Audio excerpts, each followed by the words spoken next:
Imagine a corporate giant with 50 locations, backed by an in-house legal team of 12 full-time attorneys.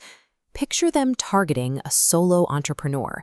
They operated on a simple, ruthless assumption that a small business simply lacked the resources to fight back. They were wrong. Over 3 years of solitary work, I had built a highly specialist service.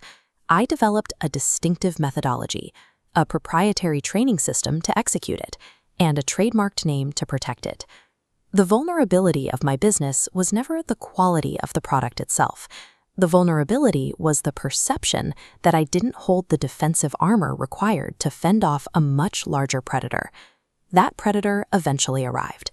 I later found out that a massive franchise group had sent their development team to visit 2 of my locations, quietly posing as potential customers to observe my operations. Exactly 8 months after those visits, the corporation launched their own version.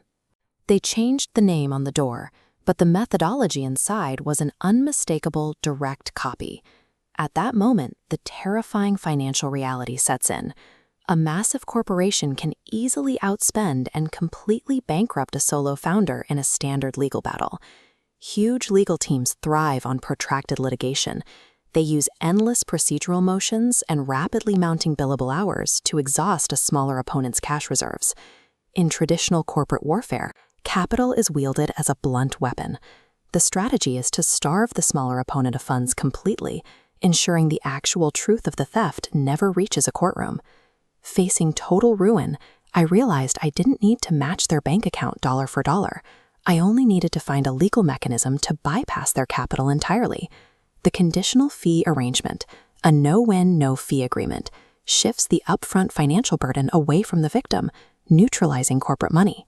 This requires exceptionally clear, documented evidence.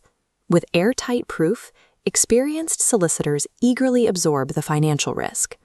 Securing this arrangement acts as an absolute equalizer. In an instant, the opponent's massive legal budget is rendered completely irrelevant. Once the financial barriers are entirely removed from the equation, the battlefield shifts. It is no longer a contest of who has the most money. It becomes a strict contest of who possesses the undeniable truth. The first piece of our evidentiary arsenal, side-by-side comparative methodology documents. These mapped out exactly how their new systems were functionally identical to mine. Next, we compiled irrefutable, time-stamped documentation. This proved definitively that my original systems predated their product launch by 3 full years. But the fatal blow to their defense came from inside their own house. We secured direct testimony from their former employees who had internally witnessed the entire copying process. They had 12 corporate attorneys sitting in a boardroom. I had a 3-part evidence dossier built on absolute fact. An infinite number of legal billable hours cannot alter, hide, or erase documented chronological facts. My evidence was simply heavier. Once we presented that dossier, there was no dramatic courtroom showdown. The corporation immediately folded and approached us with a settlement offer before the case even reached a hearing. The terms of their surrender were definitive. We secured a 6-figure financial settlement, along with a strict legal injunction permanently banishing the franchise from operating in my methodology space. The ultimate irony of the aftermath is what happened to those funds.